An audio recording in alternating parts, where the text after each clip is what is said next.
Hey guys, this is Steve Lacera with another episode of Your Drummer Sucks, and today we'll talk about elastic audio. Elastic audio allows you to manipulate audio files so that they can be compressed and expanded and aligned with a grid. When we did tap tempo, we were aligning the grid to the player. This time we're going to warp the audio and align it to the grid. So we've got some audio here. Let's take a little bit of a listen.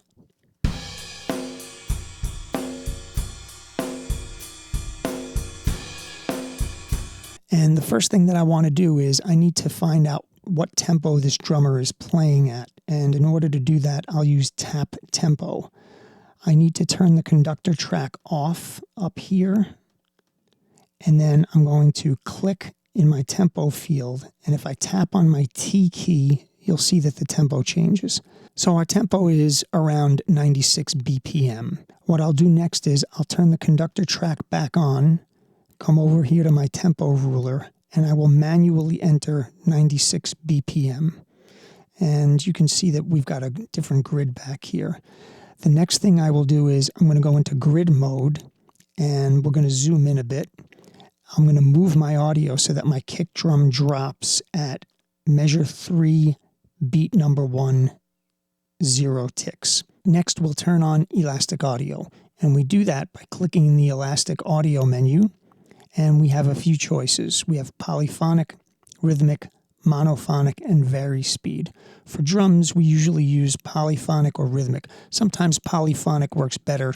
We'll try rhythmic today.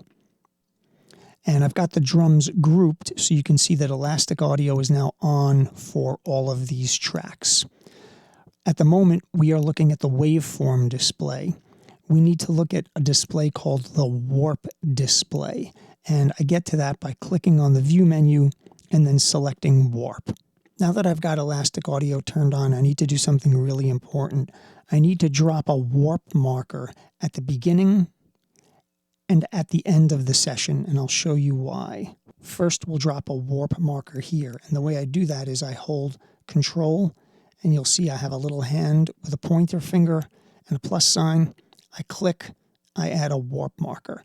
If I don't add a warp marker at the end, what will happen is when I grab a piece of audio, the entire thing is going to accordion like this. Now listen to that. And we don't want that. So I'm going to undo that.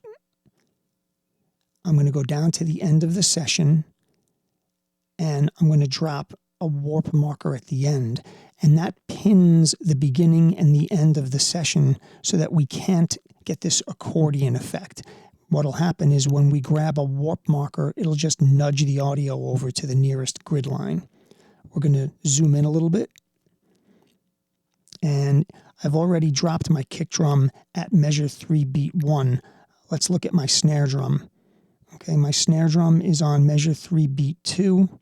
I hover my cursor over this warp marker, and I've got a little sideways arrow. And I'm just going to nudge this over to measure 3, beat 2. Then I'm going to go to my kick drum. This kick drum drops on measure 3, beat 3. I'm going to nudge that over. Snare drum here. This is measure 3, beat 4. These two kick drums, I believe, are on upbeats, but let's listen to that. Okay, we have a downbeat here, measure 4, beat 1. We'll nudge that. Then we go down to the snare drum, measure 4, beat 2.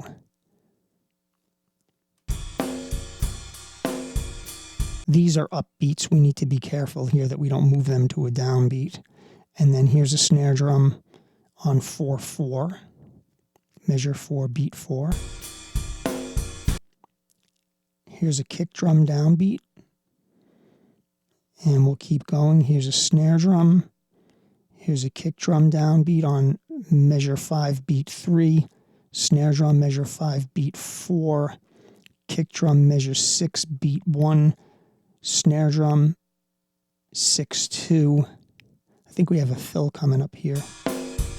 So this snare drum is on beat 3. And then I believe this tom fill starts on beat 4, but let's listen.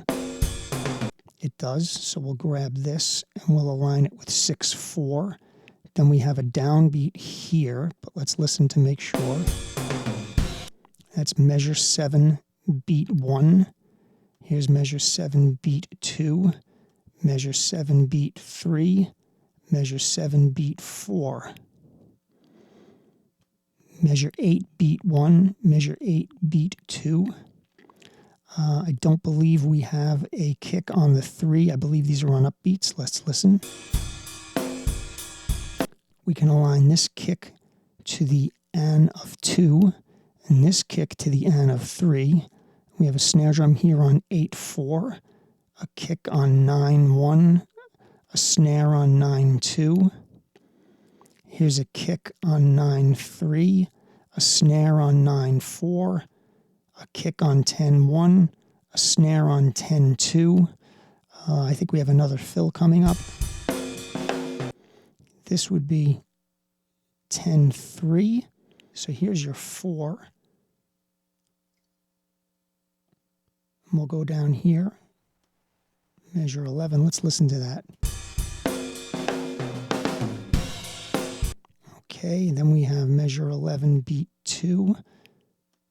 Measure 11, beat 3. Measure 11, beat 4. Measure 12, beat 1.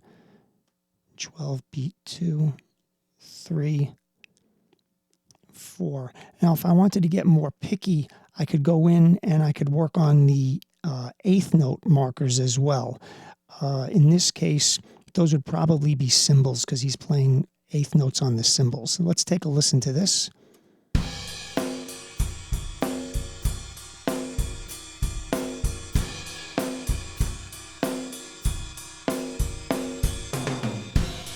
And that sounds pretty good, but of course we don't know how it relates to the click yet. Let's add our click track, and we will listen with the click.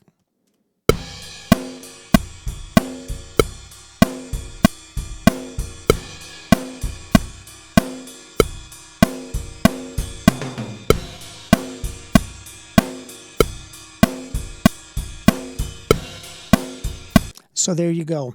We have used elastic audio to massage our drummer onto the grid by time compressing and time expanding these little pieces and just sort of nudging them over. See you next time.